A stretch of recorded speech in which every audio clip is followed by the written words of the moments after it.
Netizens call for Xi Jinping's removal at third plenum. Edible oil crisis shocks China, 6 major unsolvable reasons.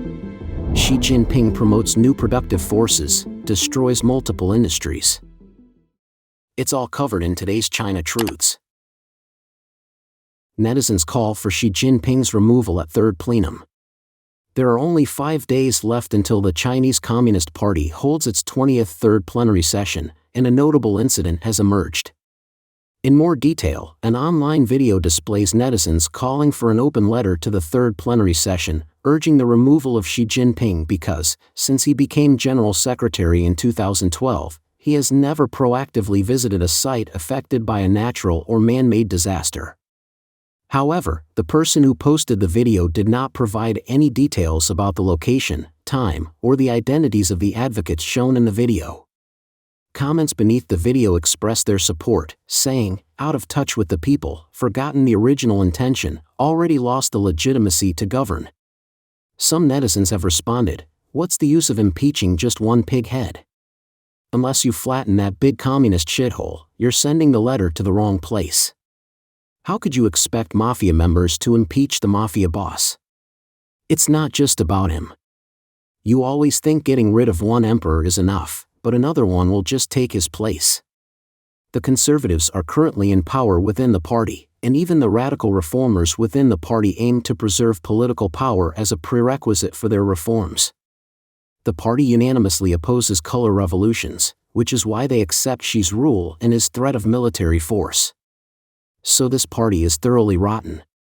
It's time for the return of the 3 principles of the people from the Republic of China.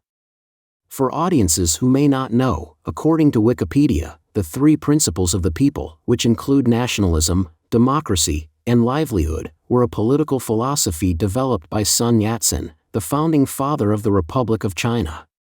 These principles form the ideological basis of the political movement aimed at making China a free, prosperous, and powerful nation. Back to our topic, commenting on the above open letter, other netizens have said that the Chinese Communist Party is beyond saving, doing these things is pointless. It's better to promote that the CCP is not representative of the Chinese people, highlight the CCP's release of viruses to the world, and awaken people globally to eradicate the CCP with poison. On October 13, 2022, on the eve of the 20th National Congress of the Chinese Communist Party, protest slogans were displayed on an overpass at the Sidong Bridge in Haidian District, Beijing. "We want food, not nucleic acids; reform, not the Cultural Revolution; freedom, not lockdowns; elections, not leaders; dignity, not lies; be citizens, not slaves." Slogans also included, "Strike, stop work, impeach the tyrant and national traitor Xi Jinping," and fireworks were set off at the scene, with broadcasts made through loudspeakers to amplify the protest. The event's executor, Peng Lifang, was referred to as a lone brave. A month after the Sidong Bridge incident, the White Paper Revolution erupted in China, followed by the lifting of the epidemic control measures that had been in place for 3 years by the Xi Jinping government. Reflecting on Peng Lifang's solo protest, Lin Xingliang, the coordinator of the Support Peng Lifang's actions based in the Netherlands, stated, "Its historical significance far exceeds what we can imagine, as it first changed the epidemic control. Moreover, by standing up alone, he influenced people around the world." Under the CCP's totalitarian rule, within the iron-wired cages, he was able to make his voice heard. Why does the CCP fear this? It worries about the emergence of countless Peng Lifangs. Edible oil crisis shocks China, 6 major unsolvable reasons. Nearly 2 decades ago, it was discovered in China that tankers were being used to transport both industrial and edible oils. Yet, why are citizens still unable to consume safe edible oils? Mr. Qin Peng from Qin Peng Observes provided his analysis, outlining 6 main reasons, each more shocking than the last. Initially, on Monday, Sinograin, a state-owned enterprise, publicly responded by committing to a comprehensive system inspection, which confirmed the authenticity of the incident involving the mixing of oils and tankers. After several days of silence, party-controlled media also reported on the issue, and an article titled "This Kind of Makeshift Committee is Playing with Consumers' Lives" became widely circulated. Hundreds of millions of Chinese netizens have joined the discussion.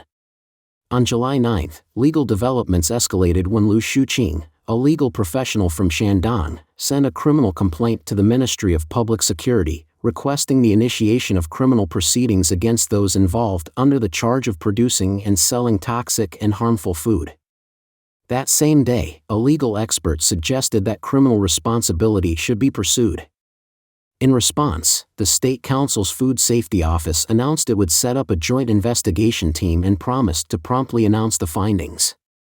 The public shock stems from the following reasons.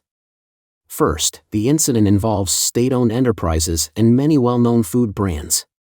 A netizen expressed deep concern. Think about it, from gutter oil to melamine, Sudan red, various food additives, Lao Gan Ma, a brand of chili sauces made in China, and COFCO, a Chinese state-owned food processing holding company. Which of these isn't a leader in their industry?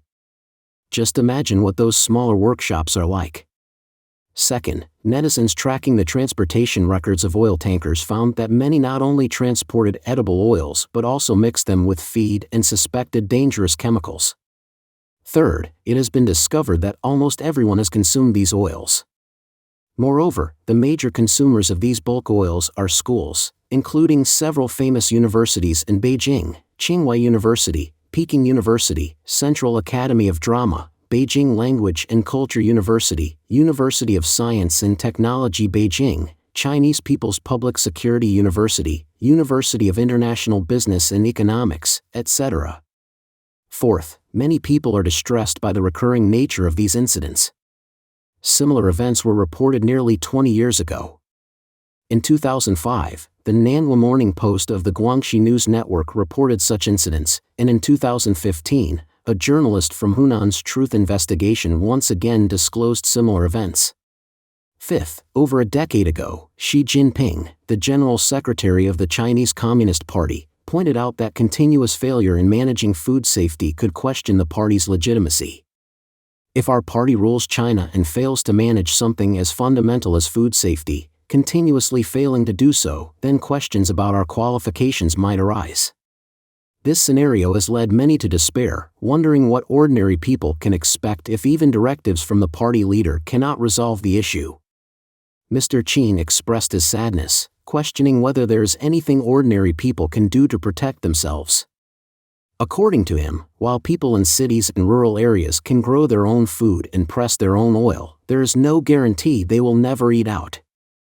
Looking forward, China's food safety issues have persisted for over 20 years, not only remaining unresolved but also becoming more widespread, including incidents like oversized baby syndrome in 2003, industrial salt in 2005, Sudan red in 2006, melamine in 2008, gutter oil in 2010, and diseased pigs in 2019.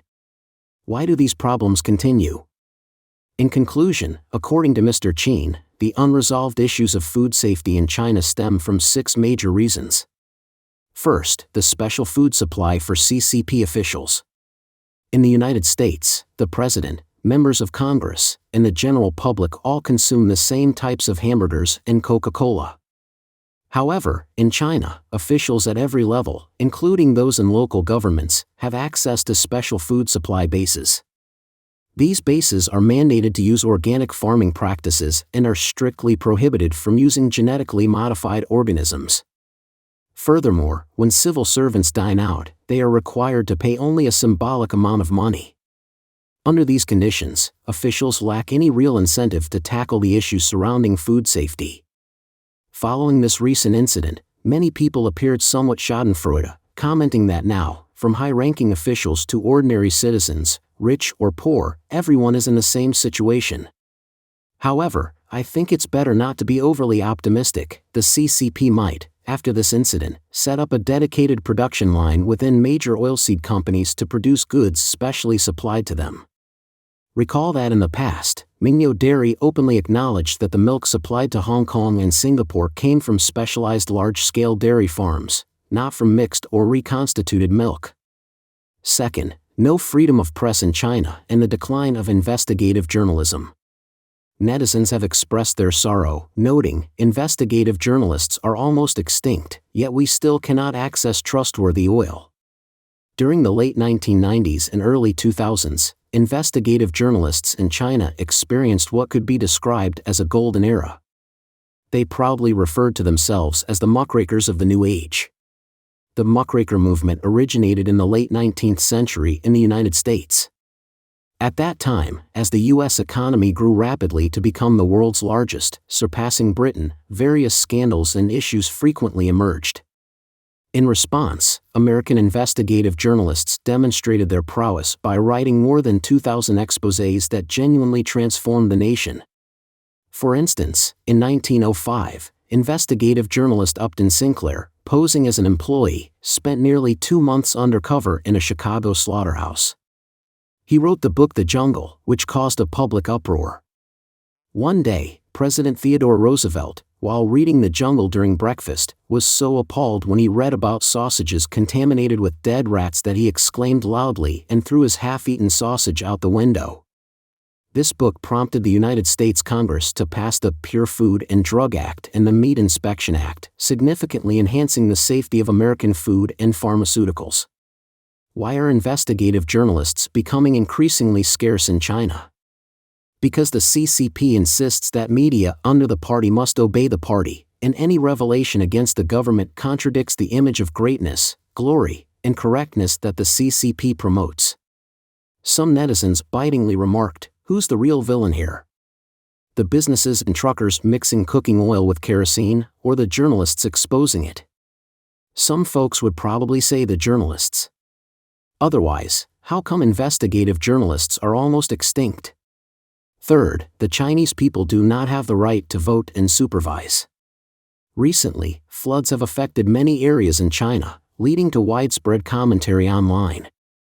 Some note that while previous CCP leaders at least made a show of concern, current leaders no longer bother to pretend. Indeed, the power of CCP officials is derived from private deals with their superiors, showing no genuine concern for the populace. Their decisions primarily serve their own interests, and the occasional acts of humanity by a few cannot counteract the systemic evils of the CCP regime. When issues arise, the response is to suppress dissent. Authorities direct paid online commentators to delete critical posts, insult dissenters, or manipulate public opinion. Following a recent issue, a netizen sarcastically remarked, "You aggressively target Japanese seafood, yet now you remain as quiet as a chicken, possibly busy trying to cleanse your image. This reveals your predicament as a significant influencer within the nation." Fourth, China has no national standards, let alone effective governmental enforcement. It might surprise some to learn that there are no national standards for the transportation of edible oils in China. Officials and experts justify this by stating, from a policy standpoint, our nation's food transport industry is still developing, and fostering free competition is necessary. Implementing mandatory standards for specialized transport vehicles could be catastrophic for non-specialized fleets. This rationale is unconvincing. Despite claiming financial constraints that purportedly threaten the survival of regular enterprises, the CCP finds resources to establish specialized supply systems for its officials. Conversely, in other countries, emphasis would be placed on public health, with robust legislation, enforcement, and subsidies for companies. The article Tsinghua and Peking University are not as good as Oil University by the renowned independent media outlet The Beast Building was censored for another reason. It exposed that some oil tanker companies transporting for China Grain Reserves Corporation, Sinagrain, had secured their contracts through bribery, while others were unqualified and illicitly subcontracted for transportation. There's a long-standing belief that the CCP era under Mao Zedong was free of corruption. However, a directive from Mao in 1952 regarding anti-corruption efforts in Beijing stated that at that time, there were 400 big tigers, each involved in over 100 million yuan of corruption, and numerous small tigers involved in over 10 million yuan. Such entrenched and long-term corruption ensures that even with laws or regulations in place, they are rendered ineffective. Fifth, enterprises are not held accountable. A former Chinese captain and logistics expert, Captain Xue, now living in Los Angeles, highlighted a critical issue: trucks that transport petroleum are not cleaned before being used to transport soybean oil. Too many people blame the drivers, overlooking that the real responsibility lies with the oil pressing factories that dispatch these products without inspecting the transport vehicles. These practices are prevalent in the northern domestic oil pressing factories.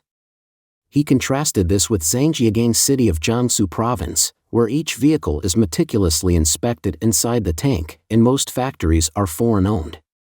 Once foreign companies are driven away, everyone can eat this oil. Following this incident, many have commented that more people will likely turn to stores like Sam's Club and Costco, which are known for their stringent food safety standards and monitoring. This situation prompts a necessary question: why is there such a stark contrast between practices in the North and South? Sixth, loss of moral belief under CCP rule. It is widely acknowledged that effective law enforcement is indispensable, highlighting the importance of moral beliefs. Ideally, even in the absence of national standards, individuals guided by strong moral principles would avoid unethical practices such as mixing edible oils with chemicals. However, after over 70 years of governance, the CCP has deliberately destroyed the morals of the Chinese populace, aiming to transform them into compliant entities more akin to animals or machines. This degradation of morality has been a topic of discussion recently, especially referencing the 1987 hepatitis A outbreak in Shanghai that infected 300,000 people through virus-laden clams. A significant factor was the sudden influx of these clams from Qidong, Jiangsu, where local farmers used manure ships for transportation to Shanghai. Over the years, even though the economy has grown, the CCP continues to suppress various beliefs and religions, and ignores many deeply immoral acts. As a result, the moral and civilizational progress of many people has not kept pace with economic development. Instead, in pursuit of profit, it's as if almost everyone is swapping food for filth, thereby poisoning each other. Questions impact of Xi's directives. At this moment, the State Council's Food Safety Office has formed a joint investigation team to conduct a thorough review of the scandal involving tankers mixing edible oils.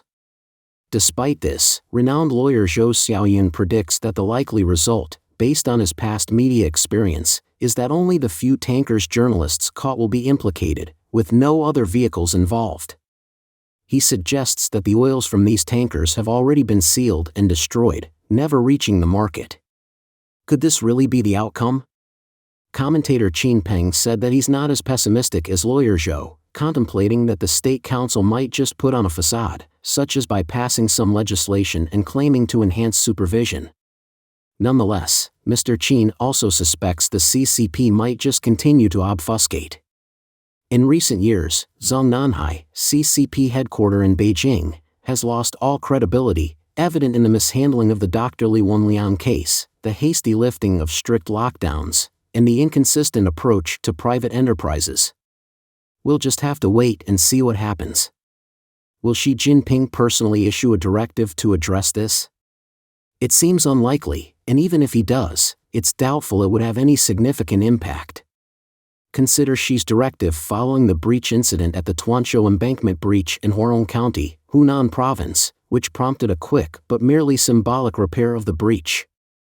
Yet, in just the past 28 years, Huarong County has suffered 4 such breaches. Is the problem truly resolved after this latest effort? No, it isn't. Reclaiming land from lakes defies natural laws. Without a shift from the hubris of fighting against nature and humanity, and without returning farmland to the lake, the root problem remains unaddressed. Similarly, regarding food safety, the Chinese people should learn from their mistakes. They need to grasp that the CCP holds no regard for the lives of ordinary citizens.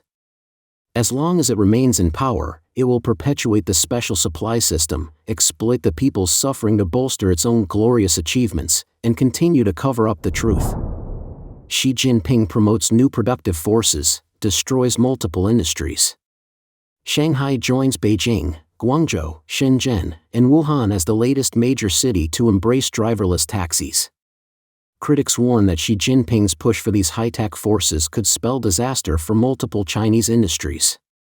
According to a report by IT Times on July 8, Shanghai's Pudong New District granted road testing licenses for autonomous intelligent connected vehicles to 4 enterprises: Baidu Apollo, Pony.ai, Autox, and Sake Intelligent Technology. These licenses permit operations without onboard safety supervisors. The Wall Street Journal has reported that since late 2022, 3 other major cities in China have implemented similar initiatives, allowing the trial operation of autonomous taxis without safety operators. Beijing, Shenzhen, and Guangzhou have begun to impose fees on the use of autonomous taxis in certain circumstances, indicating further advancements in the commercialization of autonomous driving technology in China. Numerous companies are now focused on refining autonomous driving technologies for deployment on Chinese roads. In August 2022, Wuhan and Chongqing were the first cities in China to trial autonomous taxis without safety operators. Since then, Baidu has spearheaded the deployment of 1,000 Apollo Go robot axes in Wuhan alone, amassing over 5 million rides, with ridership steadily increasing. According to an article in the North Wind window, Wuhan has become the world's largest market for autonomous taxis. Autonomous taxis are among the innovative productive forces pushed by Xi Jinping's government. Amid Xi's vigorous advocacy for new productive forces to enhance the economy, China continues to grapple with an oversupply in automobile production compared to sales. This surplus capacity is met with criticism both internationally and domestically, where it exacerbates industry involution. The swift development of autonomous taxis, driven by this oversupply, is poised to dismantle the livelihoods that depend on the traditional triathlon of ride-hailing, food delivery, and courier services. Given the low profitability in these sectors, earning enough to cover living expenses requires operations that are both high-speed and long-duration, thus earning the moniker triathlon. Autonomous taxis offer unparalleled advantages over manned taxis. Firstly, they eliminate the need for drivers, reducing labor costs and enabling 24/7 operation, while also diminishing the potential for disputes between passengers and drivers. It's reported that the cost of autonomous taxis is half that of manned taxis. Despite these advantages, North Wind window highlights the significant downsides of autonomous taxis. This is an unprecedented phenomenon in the automotive industry. Even during the late Qing dynasty in the Republic of China, when rickshaw pullers like rickshaw boy, or also called camel xiangzi, barely managed to make a living, the transition from man-pulled carts to automobiles only reduced the physical strain on drivers. However, autonomous taxis are completely eliminating the driver's role. China has 100 million registered ride-hailing drivers, with Didi's platform alone boasting over 13 million active drivers annually. What will happen to these drivers once autonomous taxis are widely adopted? The article notes that, in the era of AI revolution, autonomous taxis are eliminating human drivers outright, with jobs disappearing instead of transitioning. Indeed, autonomous taxis are encroaching not only on the driver's jobs but also on those in the food delivery and courier sectors. Furthermore, autonomous vehicles could potentially compete with convenience stores.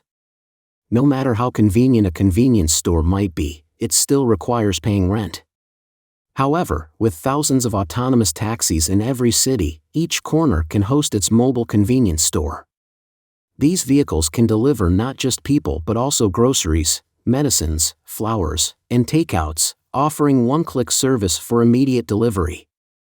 As China's triathlon swiftly declines, the Communist Party's promotion of new productive forces is also contributing to an accelerating increase in unemployment rates.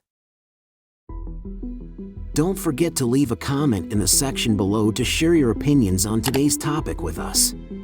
Make sure to like and subscribe to see more interesting topics from China Truths.